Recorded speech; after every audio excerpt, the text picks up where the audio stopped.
Hi, welcome back to Christine's Home Affairs. We have a really quick project today. It's going to be suitable for raw beginners as well, so nobody has to have any fear. Unless you're really terrified of zips, then you can be a little bit afraid. But what we're doing today is a very simple unlined zippered boxed bag. Now, I've been wanting to do a very simple one for the past couple of weeks, but when I woke up this morning and I was scrolling through Facebook, I saw one of our regular viewers. She posted a picture of one of her bags on Facebook during the night. I woke up and saw it this morning. And I really liked what she had done with the end of her bag where she's put the tabs. So I'm taking a leaf out of your book, Sue, and making a box bag with the tabs on the end. But I've also popped a D-ring at each end.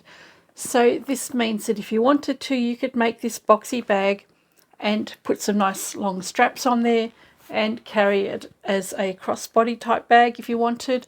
You can do whatever you like with it really, or just have the decorative D-rings on the side there so that the bag will be easy to open and close. Unlined, very easy to make, one piece of fabric, one zip, a couple of tabs. Let's get to it. All right, we don't need much at all for this boxy bag. I have two pieces of webbing which are going to be the tabs on the end of the bag, and I've also got two D-rings which I'm going to put onto the tabs. These are both 1 inch wide or 2.5 centimeters. I'm using a number 5 continuous zip. You can use a regular number 3 zip as well, and I'm using 2 sliders. If you want to use a regular zip, you can do that. It'll just have 1 slide instead of 2, but that's not a problem either. If you're going to use a regular zip, try and have it a good few inches longer than the shortest edge of your fabric. It'll make it easier to manipulate. Oh, and of course we need a piece of fabric. We're not lining this one, so we only need the one piece. This is an upholstery weight fabric. I think this has got some kind of weatherproof treatment on the back of it, which makes me think it might be an outdoor furnishing fabric. But any type of good, solid, heavier weight furnishing or upholstery fabric will be great for this project because you won't need to stabilise it. And as I said, we're not going to line it. What I have done with this, just in case it decides it wants to fray, is overlocked all 4 edges. So wherever you might be in the world, you will overlock or serge the edges. If you don't have one of those, just use a zigzag on your machine and make nice neat edges with your zigzag stitch. Once you've got your piece of fabric and your edges have been neatened up and labels applied, if that's what you choose to do, we can get started. First thing we're going to do is attach the zip, and we'll be attaching that to the short edge of the fabric. Now, normally I like to use double-sided tape, and I usually do that because I like my zipper tape sandwiched in between the outer fabric and my lining, and I'm not worrying about that today. So today all I'm going to do is sew that down that end. I'll remove this side and I'll attach the other end. Just make sure that your zipper teeth are faced down onto your fabric and the straight edge of your zipper tape is at the top of your fabric. And it's nicer if your zips are a little bit longer than your fabric. It'll be easier to work with. Now, if you have just a regular dress zip, then what you would do is attach one side to your fabric, open the zip out all the way, and this is why having a long one is really useful, and you'll attach the other side of the zip to the other side of your fabric. And you would have that edge and that edge secured together like that, and you could take it to the machine. So whether you're using a regular dress zip or a continuous zip, it won't matter. I'll put this back the way it was.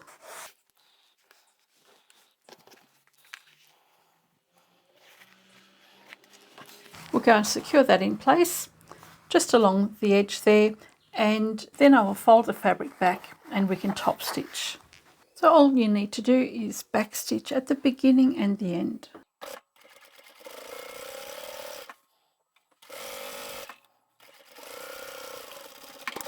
Once you've done that, flip that tape back and fold the edges down and top stitch.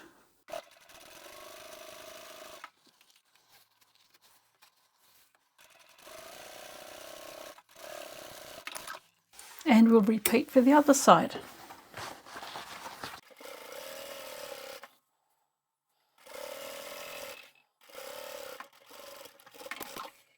And we can flip that side back as well.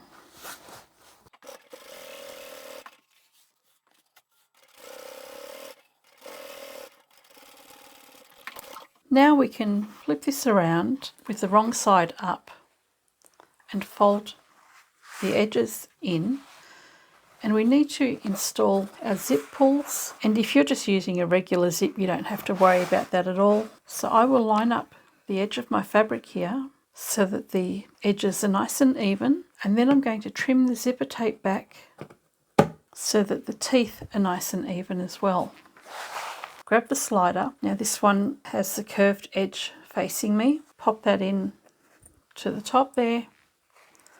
Grab the other one. Slide that in beside it. With my thumb and middle finger, I'm just holding that together in the middle there. And at the back of the zipper head, I'm just holding that so that it doesn't fall off. I want to make sure my zipper tape is even. And I'm listening for a click. Push the tab or this. And then push the slider forward. Now my teeth are nice and even at the top here. If they weren't, if it was kinked in one or two teeth, I would actually take it off and do it again. But because we're going to be putting two sliders on, I'm going all the way across to the other end, turn the fabric around. I'm going to trim up this end of the zipper tape.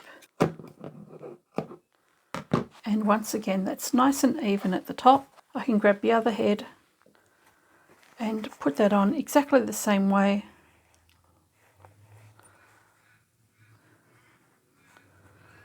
Hold the tape together there, give it a push.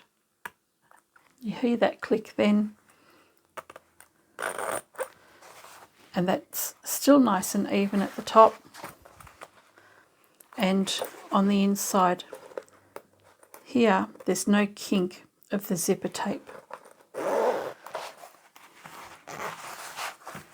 Leave a decent size opening in the middle here.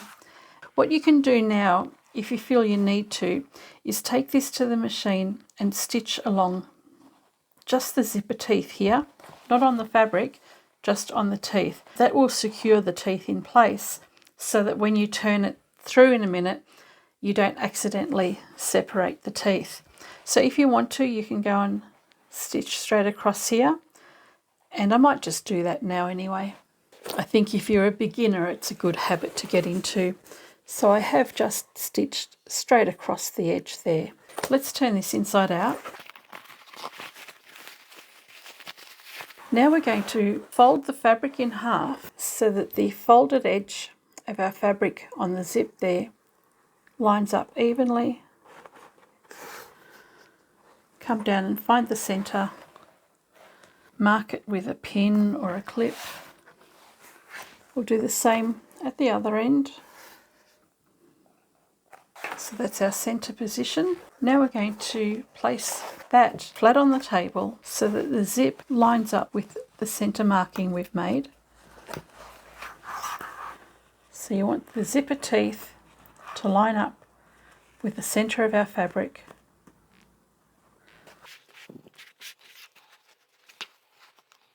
At both ends.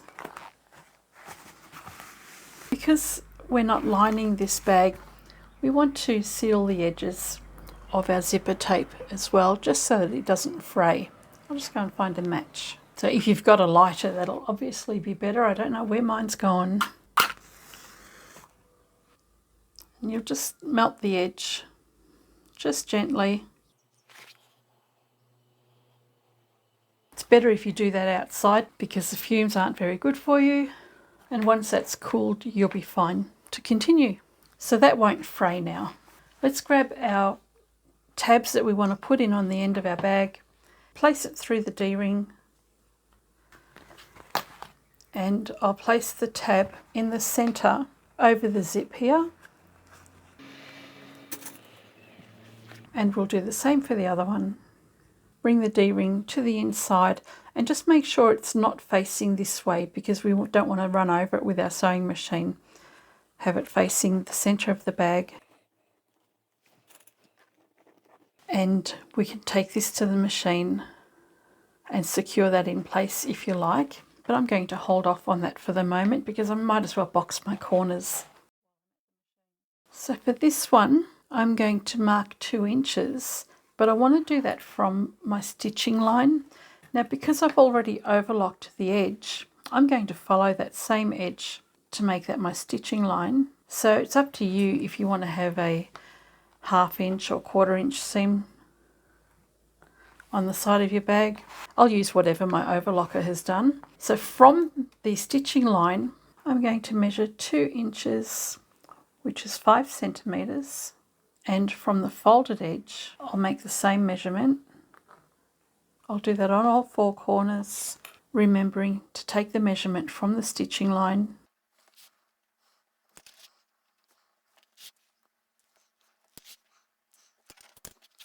And then we can cut this out.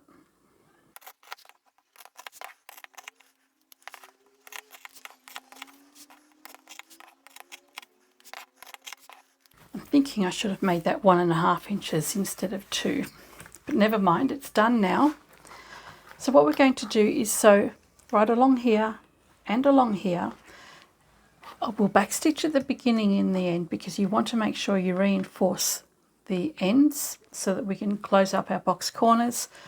Over the area where the zip is and also our tab, we want to at least triple stitch over that as well. So I'll go backstitch, forward, triple stitch over here, go forward again and backstitch there. Do that at both ends. Once we've done that, we'll stay over at the machine and we'll open the fabric out like this, and then we'll box our corners. So backstitch here.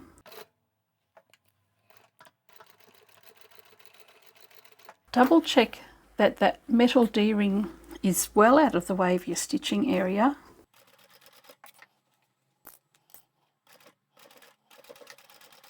Backstitch here. And then go forward to the end.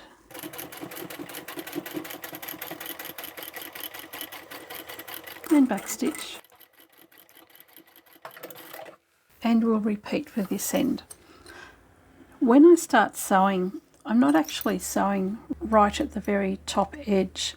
I've actually come in just a little bit because I want the first stitch to secure the fabric, like that.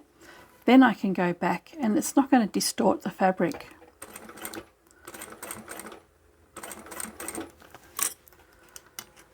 And then I'll continue on, making sure that that D-ring is out of the way.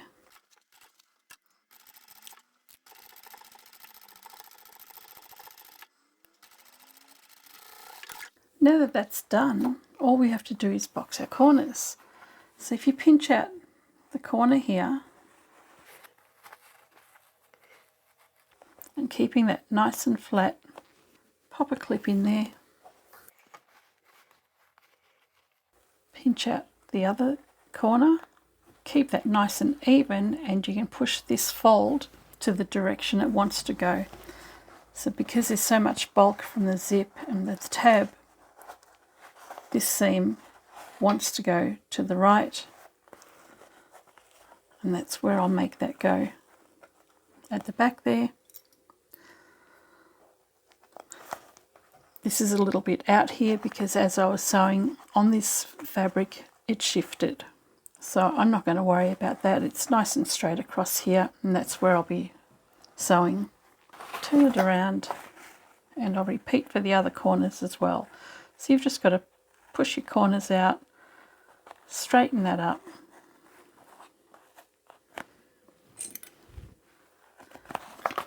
As well as you can. And on this side, you can see that seam is being pushed to my left, so I'll let that go to the left. And then we can sew all those layers in place.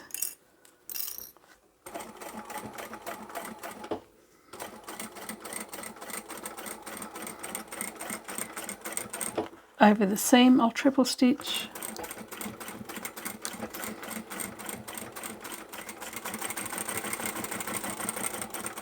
And back stitch at the end. And repeat for the other corners.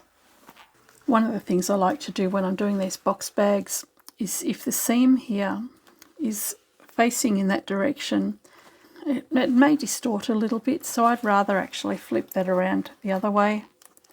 That way that seam is going to go against the direction that I'm sewing, and it's less likely to distort everything else, especially with this plasticky type of fabric.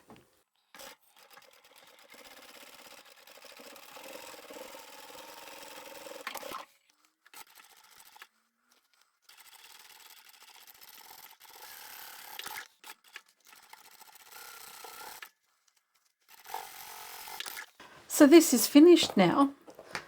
If you have an overlocker or a serger and you're not using a plasticky fabric like this, then what I would do is go along and overlock all edges of the corners, or you can zigzag. If you don't want to do that, you can put a binding on the edges. But this having some kind of plastic coating on it, I can't put both layers through the overlocker because it'll stick. So all I'm going to do to neaten it up is just trim up the edges. I could easily use some fray check just to seal it.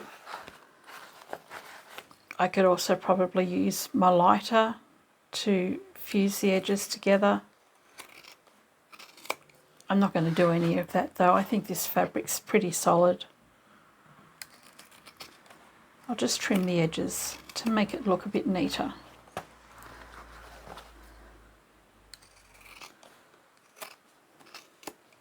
Should have used white thread. And then we can open up the bag and turn it the right way.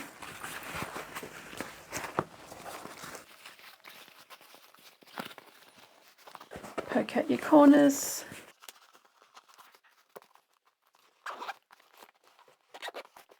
And you've got a nice chunky boxy bag. So that turned out really cute. I've popped a couple of little zipper pulls on there. That'll make it even easier to open the bag. And having the rings on the side, I think that's a really nice touch too. So wasn't that a really simple project? There was really nothing to it at all. And I really do love the look of the D-rings on the side there. I don't know why. I've never done that before. It just looks really cool. So I'm going to head off and go shopping for some more D-rings because I'm just about out. I think I'm going to add that as a feature to my bags in future because I do just really like that. I haven't been putting tabs on my boxy bags for a while because I'd rather put these pulls on. They save me a lot of time and money. But I think these D-rings attached to the tabs do make it look a little bit more classy, even if it's an unlined bag. And it's all just very simple on the inside. Some people don't like unlined products, and generally I don't either, and I would much rather have all of my seams hidden or nice and neat. But in saying that, there are lots of people that are very happy to purchase unlined bags. They don't care whether they're overlocked or serged on the inside or neatened up at all. And I've sold many dozens of vinyl pouches and boxed bags that have never had any overlocking or finishing done to the edges on the inside. So they do still sell quite well. This one looks really nice. I'm very happy with it. It will go in the shop. I think just for its cuteness, I'll probably put $30 on it, even though it is unlined. You could easily go and attach a strap to this one, so you can have one of those adjustable straps, the same as what we do on our crossbody bags, and we can wear that as a bum bag maybe. It would be a big bum bag, but we could wear that in any fashion that we liked. I hope you've enjoyed this video, and I shall catch you next time. Bye for now.